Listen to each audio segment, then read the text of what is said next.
They say that crime doesn't pay, but the truth is, in the cutthroat world of American Mafia, those who survive long enough to rise through the ranks could pull in some serious cash from a variety of illicit activities. Nobody knows that better than the subject of today's video, a man who at the peak of his career in the mob was making $8 million a week. This man was named 18th on a list of America's 50 richest and most powerful mob bosses in a Fortune magazine list in 1986, and as of this year, he's the only one on that list who's still alive. This is the story of Michael Franzese, the yuppie don who stole millions. Michael Franzese was born on May 27, 1951 in Brooklyn, New York City. His parents were John "Sonny" Franzese, an underboss for the Colombo crime family, and Christina Capobianco, a cigarette girl at Manhattan Stork Club. The two were not married at the time. In fact, John was married to another woman and had 3 children. To avoid the inevitable scandal of having a child out of wedlock, Capobianco married a man named Frank Grillo, no relation to the actor. However, John Franzese eventually got permission from the Colombo family higher-ups to divorce his wife, and after Grillo mysteriously disappeared, Franzese and Capobianco were married. Michael Franzese, who went by the name of Michael Grillo for most of his early life, believed he was adopted until he was 18, when he realized his stepdad, Franzese, had been his biological father all along. Though John Franzese was involved in the Mafia life, he never wanted to pass that on to his son, encouraging Michael to go to college and study medicine. Michael enrolled at Hofstra University to study pre-medicine in 1969. Unfortunately, he had to put his dreams of becoming a doctor on hold when in 1971 his father was sentenced to 50 years in prison and he needed to return home and help support his family. During this time, Joseph Colombo, the boss of the Colombo family at the time, took Michael under his wing. Over time, Michael started spending more and more time with his dad's friends and associates from the crime world. They eventually convinced him that if he didn't quit school and take up the family business, there would be no way of Michael ever getting his father out of prison. John Franzese was already in his 50s when he was incarcerated, so Michael figured that unless he got his dad free, he'd probably never see him alive again, given the length of his sentence. So Michael did what he felt he had to. His father, who he visited in prison, was upset at the prospect of his son following in his footsteps and joining the Mafia, but Michael had made up his mind. His father accepted his decision, but wanted to make sure that if he was going to be in the mob, he'd do it the right way. From prison, John got in contact with some of his associates and proposed his son for membership in the Colombo family. And from those humble beginnings, Michael Franzese would build up a criminal empire himself. For the first 18 months in the mob, he was merely a recruit, and during this period, he was on call 24/7. If anyone got in touch with him from the higher ranks of the family, Michael had to do whatever they asked of him, no matter how sketchy, to prove his loyalty.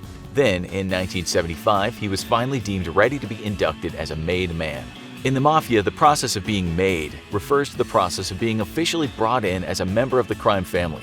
Inductees must be of Italian descent and have been sponsored by a member of the family. Then, after a pledge period, they're asked to take part in a ceremony where they swear an oath of omerta, basically a code of silence that forbids talking about Mafia activities or snitching on any other members of the family. Michael's ceremony took place on Halloween night 1975 alongside 5 other Mafia recruits: Jimmy Angelino, Joseph Parino Jr., Salvatore Misiota, Vito Guzzo Sr., and John Minerva. All of these men would suffer violent deaths in the next 20 years, leaving Michael the only person alive from that night. Each recruit entered a room one at a time where they stood before the boss. They held their hands out and the boss cut their hands with a knife, dripping their blood on the floor. The boss then handed them a picture of a Catholic saint, which he set alight in their hands. He told the recruits, "Tonight you are born again into a new life. If you betray your oath, you're going to burn in hell like this saint is burning in your hands." Once he was a made man, Michael's goals were twofold. He wanted to get his dad out of prison, firstly, and secondly, he wanted to make money. Lots and lots of money. Throughout the 70s, he made money not only through Mafia operations, but through legitimate businesses such as car dealerships, leasing companies, auto repair shops, restaurants, nightclubs, a contractor company, movie production and distribution companies, travel agencies, and video stores. If you're wondering why he had his fingers in so many different pies, it's common for organized crime syndicates to launder the money they make from their criminal enterprise through other more legitimate business operations. Over time, Michael would climb the ranks of the Colombo family until in 1980 he became the Capo Regime, 2 ranks below boss, of a group of 300 soldiers. This was the point in his career when Michael Franzese would execute one of the most ambitious and lucrative criminal operations the mob had ever pulled off. It started when Michael was contacted by a man named Lawrence Salvatore Aurizio, who had been running a small scheme defrauding the government of gasoline sales taxes. Maurizio was being harassed by a rival crime family who watched in on the operation, and he promised Michael a cut of the profits if he defended him. Michael successfully got the rival family off of Maurizio's case, and the two started working together to take this gasoline scheme to the next level. The pair set up 18 stock-bearer companies in Panama, which at the time had laws allowing companies to sell gasoline to each other wholesale without tax. So Michael and his associates were able to buy large amounts of gasoline tax-free and then import it to America and sell it at a number of gas stations. The family collected the state and federal taxes for each gallon purchased, but instead of paying it, they kept the money for themselves. This meant that even though they were selling the gas at much lower prices than at legitimate gas stations, they were still making millions. If ever the Fed started to catch on to the operation, Michael and his crew would simply move their operation to a different one of their 18 gas companies and start again. The scheme ran for 8 years, and during the time it's estimated that $250 million in gasoline tax was stolen per year from the New York state government. When Franzese moved the operation to Florida, it's estimated that he was responsible for between $40 million and $250 million in tax stolen. All in all, at the height of the operation, the Colombo family and their associates were pulling in a collective $8 million a week. Michael Franzese was making about $1 million per week himself, money which he would use to buy himself a private helicopter, a house in Florida, and another house in Marina del Rey, California. Much of the money he made from this scheme was put into offshore bank accounts in Panama and Austria, and the money that stayed in America was laundered through Franzese's film production Miami Gold. In the 80s, Michael was also a business partner with talent agent Norby Walters. Michael's main role as a partner in Walters' firm was to intimidate any existing or prospective clients. By all accounts, this was a job that he was extremely good at. In 1981, he was even able to extort a job for Walters working with the king of pop Michael Jackson on his upcoming national tour. In 1982, Michael also managed to gently persuade the managers of R&B legend Dionne Warwick to keep Walters on as an agent. We'll leave it up to you to imagine what kind of persuasion tactics he used. On top of his work in the music industry, he also allegedly had some ties to boxing promoter Don King, and in 1985 was made a partner in Norby Walters' new sports management firm. Then there was also the aforementioned film production company Miami Gold.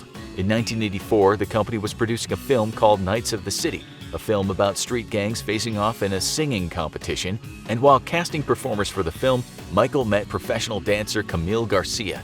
Michael and Camille instantly hit it off and would later marry. As of 2021, the two of them are still together. Michael was able to achieve his goal of making money, but he didn't forget about his other goal of getting his dad out of prison. John Franzese was released on parole after serving 10 of his 50-year sentence. And though he would be in and out of prison over the next few decades, he was released in 2017 and died in the hospital in 2020 at the age of 103. So there he was making bank, and his dad was out of prison, but things wouldn't stay this good for Michael Franzese forever. In April of 1985, he was charged with racketeering, but was acquitted. In December of that same year, he would be called back to court as one of 9 people being charged with 14 counts of racketeering, counterfeiting, and extortion. Lawrence Maurizio, the guy who had initially been Michael's partner on the gasoline racket, started testifying against him in the trial, having already been sentenced to 5 years in prison and ordered to pay back $1.7 million of the stolen money. On March 21, 1986, Michael Franzese pled guilty to 1 count of racketeering and 1 count of tax conspiracy. He was sentenced to 10 years in prison and ordered to forfeit over $14 million in restitution. In order to do so, he had to give up his New York mansion, the Miami Gold Film Company, and most of the profits from Knights of the City. Michael would get out of prison on parole in 1989, but he would be put back behind bars in 1991 after violating probation requirements. While in prison, Michael would spend time in solitary confinement, which he considers to be one of the worst experiences of his life. However, one good thing would come out of his prison sentence: a chance at redemption. He was given a copy of the Bible by a prison guard and, like many prisoners do, gained a sense of comfort and purpose through rediscovering his spirituality. He became a born-again Christian, and when he got out of prison in 1994, he decided to relocate with his wife and kids to California, quitting his life of crime for good. But like we said before, Michael had taken the oath of omerta, and in the Mafia, that's not something you go back on. Michael's decision to walk away from the mob wasn't without consequences, and during this time in his life, he recalls basically having to dodge bullets everywhere he went. One of the hits put out on him was even signed by his own father, who had all but disowned him after his betrayal of the family.